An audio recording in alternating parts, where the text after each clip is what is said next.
Ceux parmi vous qui me connaissent le plus savent que je suis très fan d'une certaine série. Une série que paradoxalement, je n'aborde pas ou très peu sur la chaîne au final. Ce pourquoi aujourd'hui j'ai décidé de remédier à ça.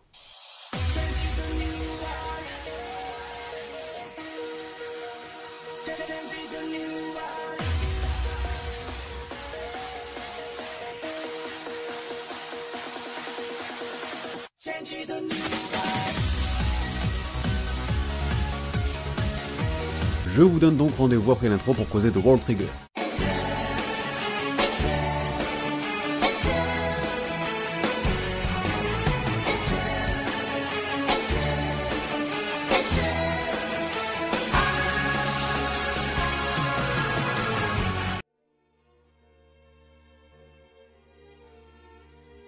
Salut à tous, c'est Otakult, on se retrouve pour un nouvel Otabreak dans lequel je vais te donner 10 bonnes raisons de te mettre à World Trigger, parce qu'il est grand temps de convertir du monde.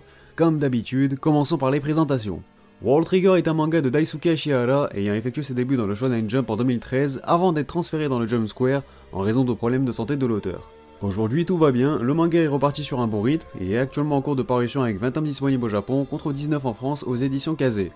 Il a également été adapté en un anime de 73 épisodes réalisé par Toei Animation entre 2014 et 2016 que vous pouvez retrouver chez Crunchyroll. Voici un petit synopsis. Dans la ville de Mikado, un portail ouvert sur une dimension parallèle laisse introduire de dangereuses créatures surnommées les Neighbors. Engagés pour protéger les habitants, les membres de l'organisation de défense Border les repoussent à l'aide de mystérieuses armes surpuissantes appelées Triggers. C'est alors que Osamu Mikumo, un collégien membre de cette organisation, rencontre Yuma Kuga, un étrange nouvel élève qui va bientôt prendre sous son aile. Ce qu'il ignore, c'est que son protégé est originaire de la dimension parallèle et qu'il manie son trigger mieux que quiconque. Le premier point que j'aimerais aborder est sans aucun doute l'univers de la série. World Trigger nous fait évoluer dans un total univers de science-fiction où la technologie est très avancée. Un univers pour le moins immense puisqu'il ne se limite pas qu'à la planète Terre mais qui s'étend bien sur d'autres planètes. Bien que pour le moment l'auteur se concentre encore dans la ville de Mikado, là où résident les différents protagonistes, on a quand même entreaperçu d'autres planètes habitées et franchement ça promet du lourd. D'autant plus si on ajoute à cela que les protagonistes ambitionnent à partir en exploration dans l'univers, donc forcément le meilleur est encore à venir. La série détient également sa propre politique, notamment avec la création de l'organisation Border, formant des soldats d'élite ayant pour but de protéger la ville de ses envahisseurs. Il y a un petit côté Bleach qui est vraiment très plaisant à ce niveau-là. Mais World Trigger c'est surtout un manga inventif qui ne se contente pas de suivre les tendances d'un neketsu classique. Et c'est même tout le contraire, si tu es en quête d'un nouveau shonen d'action qui se démarque des autres, crois-moi tu vas cliquer sur la bonne vidéo. Tout d'abord, comme la plupart des neketsu connus, World Trigger a sa propre énergie spécifique, le Trion. Pour faire un grossier parallèle, c'est un peu son haki, son nen, son chakra, son énergie spirituelle, bref, t'as capté le délire. Sauf que l'auteur a su faire en sorte que son idée se démarque aussi des autres. Par conséquent, le Trion est donc produit par un organe invisible situé près du cœur de chaque être humain. Selon l'humain concerné, l'énergie trionique peut conférer davantage de pouvoir et inversement. Mais la particularité du Trion ne s'arrête pas là. Lorsqu'un trigger est utilisé afin d'avoir recours à cette énergie, les différents combattants entrent dans un corps trionique mettant ainsi de côté leur véritable corps. Bon, c'est un peu technique dit comme ça, mais ça rend la lecture extrêmement rafraîchissante puisque c'est un système vraiment propre à l'univers de World Trigger. Mais avant de te perdre totalement avec mes explications, retiens aussi que World Trigger propose également des armes de combat uniques. Chacun visant à des fins totalement différentes, que ce soit le combat à distance, à mi-distance ou encore au corps à corps. Cela me permet justement de faire la transition avec les combats puisque ce système de Trion ainsi que ses armes inédites rendent vraiment les combats spectaculaires en tout point. Tu vois les équipements tridimensionnels dans SNK, on est d'accord que ça rend les combats et les scènes d'action bien stylés. Et bien quand tu liras World Trigger, ces diverses mécaniques te feront la même impression. Ça rend le tout très rythmé, très dynamique pour des combats parfaitement condensés mais surtout variés, c'est d'ailleurs aussi ça qui fait leur force. Puisque chacun des personnages a l'embarras du choix pour perfectionner son style de combat.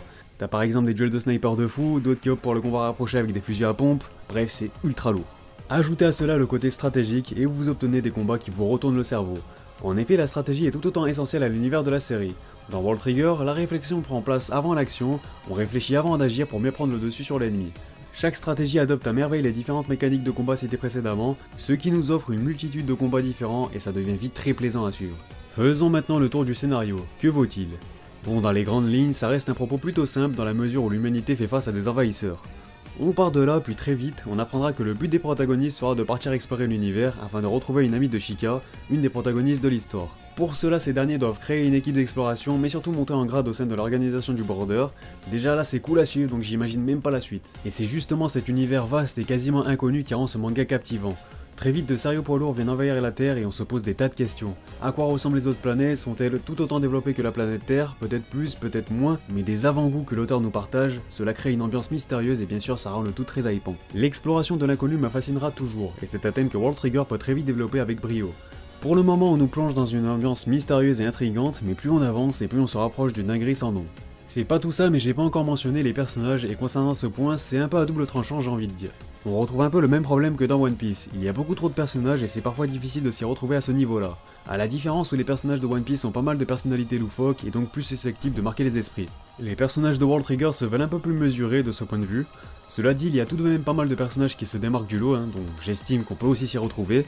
Je pense notamment au protagoniste Yuma Kuga, qui certes ne paye pas de mine aux premiers abords, on se dit tout ça, mais il nous fait très vite mentir aussi. Il dégage une aura très mystérieuse et son côté insaisissable le rend très vite intéressant.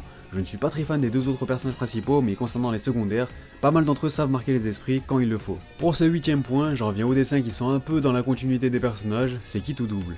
Le style de Daisuke Ashihara peut paraître assez monotone dans des phases plus tranquilles, mais je peux vous assurer qu'il parvient à dynamiser son coup de crayon lors des phases d'action.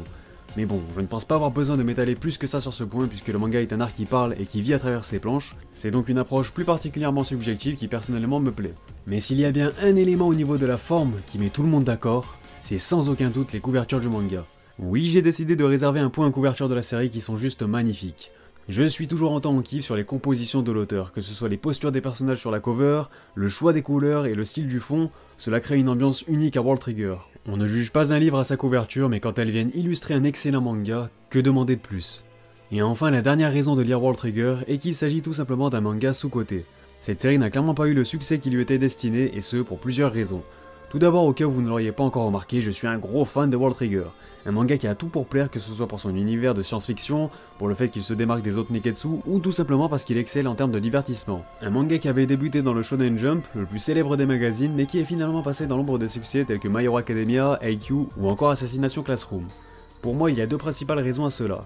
La première est que son adaptation animée ne lui a vraiment pas fait honneur. Et pourtant, on connaît l'impact que peut avoir une bonne animation sur la montée en puissance de la popularité d'une série. Coucou Demon Slayer. Et je peux t'assurer que s'il avait lui aussi été adapté aussi bancalement par la Toei, son succès n'aurait pas été aussi important. Après, il est primordial de relativiser, l'anime de World Trigger a tout de même permis à un nouveau public de découvrir la série, aussi mauvais que l'anime soit à mes yeux, il y aura toujours du positif à en tirer, tout n'est pas à jeter.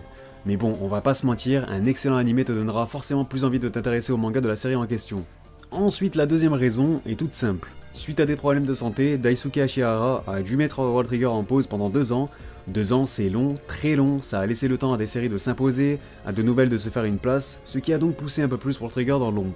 Voilà pourquoi cette vidéo me tenait à cœur, j'ai la chance d'avoir une communauté à l'écoute et qui a confiance en mes recommandations, donc foncez, allez-y les yeux fermés parce que World Trigger est très clairement l'un des meilleurs shonen d'action du moment. Bref, sur ce la vidéo est terminée, n'hésitez pas à me donner votre avis sur celle-ci et World Trigger dans les commentaires. J'espère vous avoir donné envie de vous y mettre parce que c'est beaucoup trop lourd. Vous pouvez également me retrouver sur mes réseaux sociaux, à savoir Twitter, Insta, Utip et le Discord de la chaîne. Vous avez accès à tout ça dans la description. En tout cas, j'espère que cette vidéo vous a plu. En attendant, portez-vous bien. Et moi, je vous dis à très bientôt pour de prochaines vidéos. Je serai bien.